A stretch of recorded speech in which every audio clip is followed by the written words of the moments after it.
រឿងក្អែកមួយជាក្អែក10កាលពីព្រេងនាយមានបុរស2នាក់ម្នាក់ឈ្មោះអាខិលម្នាក់ឈ្មោះអាខូចនៅស្រុកទីតេពីគ្នាគំនិតដោយខ្លួនអាខូចជុះអាចដាក់មួយពាងហើយយកអាចលាក់ពិតផ្ចិតយ៉ាងល្អមិនឲ្យក្លិនចេញក្រៅអាខិលធ្វើកំបិតមួយផ្លែពុនចង្កឹះអកកំបោរដងពុនកដៃស្រោមធំវែងមួយលូកអាខិលស្ពាយកំបិតនោះដាលក់អាខូចក៏ពុនពាងអាចនោះដាទៅលក់ដែរអាខិលទៅពីនេះអាខូចមកពីនោះជួបគ្នាកណ្ដាលផ្លូវអាខូចពពាយញ៉ៃថាអ្នកអើយទិញផ្អករបស់ខ្ញុំទៅពីផ្សារផ្អកចៅយ៉ាងល្អ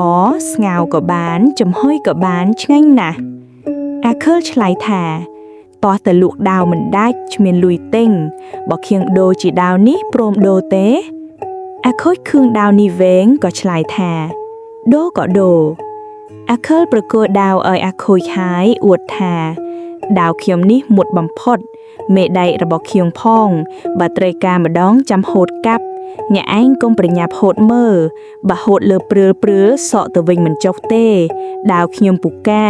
ខ្ញុំស្ដាយរបស់ខ្ញុំបើគុំតែខែនេះក្រុមអូបណាស់កុំអីខ្ញុំមិនដូរទេអាខូចក៏ប្រគល់ពាងអាចទៅឲ្យអាខិលហើយហាមថាផ្អកខ្ញុំក៏នឹងដែរដល់ពេលស៊ីចាំបើកយកមកចំហុយកុំអាបើកមើលក្រែងវាស្អុយរួយបែងក្រែងវាស្អុយខ្មោះស៊ីមិនតាន់អស់វាទៅជាខាងឆ្ងាញ់នឹកឃើញជីដូនជីតាបានតែខ្វះស៊ីឆៅញាក់ទាំងពីរបែកគ្នាទៅដល់ផ្ទះរៀងខ្លួនហើយទឿនប្រពន្ធថាដណ្ដាំបាយទៅអញបានផ្អកប្រពន្ធថាបានផ្អកពីណាអាខិលថាដូរដាវគេថាផ្អកចៅឆ្ងាញ់ពិសាណាស់ប្រពន្ធក៏ពេញចិត្តនឹកថាប្តីចេះធ្វើកំបិតដូរផ្អកស្ទុះផ្លេតទៅលាងចានដួសបាយហើយកាន់កំបិតយ៉ាងកំរិលក៏កិលទៅចិត្តពាងផ្អកយកកំបិតគោះឯកលាក់នោះបើកឡើងហើយលូកបានមួយក្តាប់ដាក់ផ្លប់ទៅក្នុងចានសល់នៅក្នុងដៃបន្មានក៏ដាក់ផ្លប់ភ្លួងមើលងើបមុខឡើងលឿថាយេផ្អកចៅអ្វីក៏ស្អុយដូចអាចគ្មានឆ្អឹងគ្មានសាច់ក៏ខ្វិចក៏ខក់មាត់ផងយ៉ាងណែធ្វើផ្អកត្រីអ្វីប្តីថាក្រាញ់ត្រីពោប្រពន្ធក៏លូកគោរាវរកក្បាលលូកបានពាក់កណ្ដាលក៏អួតចាំងអាវជាង20វ៉កដឹងជាក់ជាអាចមិនមែនផ្អកមកបន្ទោសទៅម្ចាស់ដើមឆ្អើមលេបបាយមិនរួចនិយាយពីអាខូចត្រេកអរណាស់ដាវទៅផ្ទះអួតប្រាប់ប្រពន្ធថាអាចមួយពាងដូរបានដាវមួយដែរតទល់ខឹងនឹងឆ្ខែវាច្រាស់ស្លឹកគ្រៃកន្ត្រាក់ដាវនោះលោតដល់ដីបំរុងនឹងកាប់ឆ្ខែសម្លាប់ក៏ចាប់ដកដាវហូតខ្វាច់ឃើញផ្លែដាវនេះឃ្លីកំបិចគេចឡើងទៅលើផ្ទះបង្ហាញប្រពន្ធមើលសោយទាំងពីរនាក់សោយហើយប្រាប់ប្រពន្ធថាប្រាជ្ញាអានេះស្មើនឹងអញទៅបបួលវាធ្វើសម្លាញ់ក្រាន់រកស៊ី2នាក់នឹងបានមាសប្រាក់ដោយងាយលុះទៅប្រទេសនឹងអាខិលដាវពីនាយសោយពព្រាយនិយាយសួរថាឯងទៅណាអាខិលឆ្លើយថាអញមកសុំឯងធ្វើសម្លាញ់អាមួយក៏ថាអញមកសុំឯងធ្វើក្លើដែរហើយក៏សុកចិត្តដាល់ពីអ្នកទៅដល់ផ្ទះមហាសេដ្ឋីម្នាក់ចាស់ជរាឈឺស្លាប់គេដាក់ក្នុងក្តារមឈួរបំរុងបូជាថ្ងៃស្អែកចំណែកកូនចៅនិងប្រពន្ធយំសៅគ្រប់គ្នាវេលានោះអាទាំងពីរញាក់ស៊ើបសួរអ្នកដើរខាងក្រៅថាអ្នកណាស្លាប់បានជាគេយំគេប្រាប់ថាមហាសេដ្ឋីស្លាប់អាទាំងពីរអ្នកគិតគ្នាថាឯងត្រូវខ្លែងសម្បត្តិមួយច្បាប់ទៅប្រាប់គេថាមហាសេដ្ឋីឲ្យមកយកទ្រព្យរបស់អញបន្លំលុបចូលដេកក្នុងមឈួរពីលើខ្មោចសេដ្ឋីស្ដីតតនឹងឯងអាមួយក៏ទៅបន្លំដេកដោយគំនិតអ្នកនៃចិត្តមិនបានឃើញមិនបានដឹងដបិតភ្នែកខំសម្លឹងប្រាំងឈ្ងោកមើលក្រាំងសូត្រព្រះធម៌កូនចៅតូចធំរវល់តែយំសោកអាខូចក៏ដើររកក្រដាស់បានធ្វើសម្បត្តិខ្លែងកាន់ទៅសម្ដែងសូត្រឲ្យគេស្ដាប់ថាសម្បត្តិពីមហាសេដ្ឋីមកប្រាប់ថាចៅខូចកំសត់តាំងពីទូជាកូនធរឥឡូវឪពុកជរាហើយកូនអើយចូលទៅយកទ្រព្យរបស់ទុកចាយឲ្យសុខសប្បាយចិត្តចុះកូនចៅប្រុសស្រីគេមិនសុខចិត្តព្រោះត្បិតគ្មានត្រាគ្មានហត្ថលេខាសេដ្ឋីអាខូចឆ្លើយថាខ្ងាំងសូមសន្យានឹងអស់កូនចៅអញ្ជើញទៅហៅទៅសួរលោកចោះបើលោកស្ដីនោះខ្ញុំត្រង់ពិត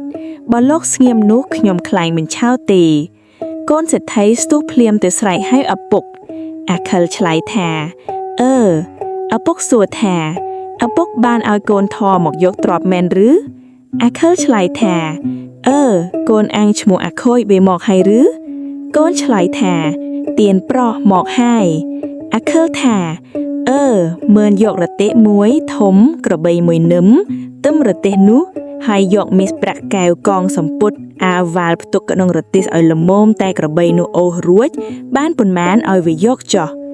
កូនចៅស្រីប្រុសចាញ់ឧបាយកលអាខិលអាខូចក៏ខឹងនឹងខ្មោចសេដ្ឋីស្លាប់ហើយចេះស្ដីហៅអស្ចាណា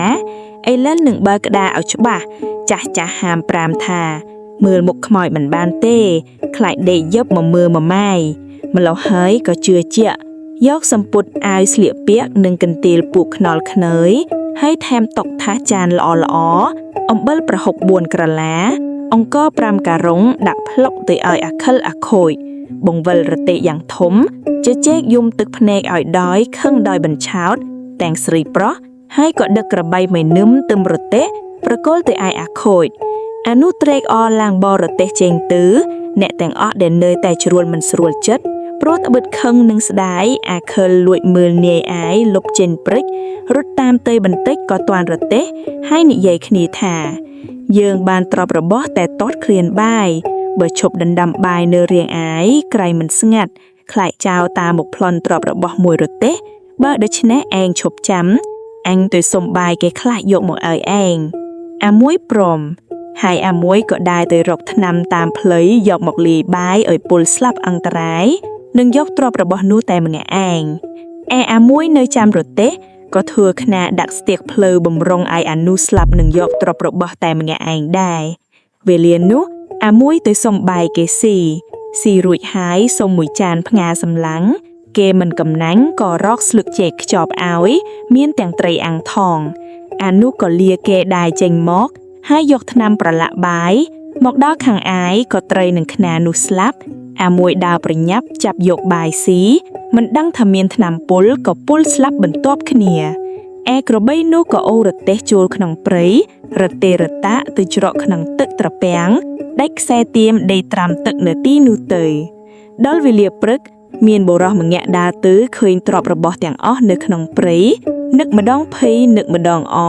ថាឯងអ្នកក្រមិនដែលប្រទះទ្រព្យច្រើនដូចនេះទេដូច្នេះបើលៃលក់យកទៅធ្វើជារបស់ខ្លួនក្រែងកំបានសុខក៏រុញរទេះសម្រុកទៅទុកក្នុងព្រៃចងក្របីច្បាប់ត្រឡប់ទៅផ្ទះវិញហើយក៏ពីសោតម៉ាយ៉ាតប្រពន្ធដោយគិតថាបើប្រពន្ធម៉ាយ៉ាតល្អនឹងយកទ្រព្យរបស់នោះទុកជារបស់ខ្លួនបើនិយាយអ្វីមិនចេះលាក់នឹងយករបស់ទាំងនោះទៅជូនរាជការផែនដីប្រយោជន៍ដើម្បីឲ្យសុខខ្លួនគិតហើយទៅដល់ផ្ទះក៏កុហកប្រាប់ប្រពន្ធថាអញជូឯកម្នាក់មានសត្វក្អែកមួយហើរចេញពីក្តិតតែឯងអាណិតបិទមាត់ឲ្យឈឹងទៅកុំឲ្យនរណាគេដឹងមួយជាពីរតែចូលត្រចៀកគេវាបែកការអាក្រក់ណាស់កើតមានជំនុំជម្រះសួរទៅសួរមកហើយគ្មានទាំងសាក់សីបានដឹងនឹងអាងក្រែងគេយកអញទៅឆ្កាងឬយកទៅដាក់គុកប្រពន្ធមិនលាក់ទុកក៏ដើរប្រាប់គេថាមានក្អែកពីរហើរចេញពីក្តិតប្តីអញតែឯងកុំមាត់មេមួយទៀតមិនអត់ទៅប្រាប់គេថែមថាក្អែក5ប្រាប់លើបតគ្នាដរាបដល់ក្អែក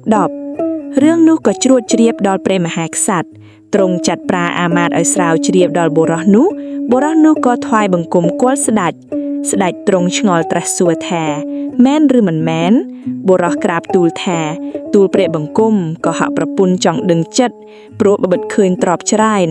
បុរសនោះក្រាបទូលដូចខាងលើហើយក្រាបបង្គំលាទៅទឹមរទេះយកទៅថ្វាយស្ដេចទ្រង់ព្រះរាជទានឲ្យបុរសនោះពាក់កណ្ដាលដាក់ឃ្លាំង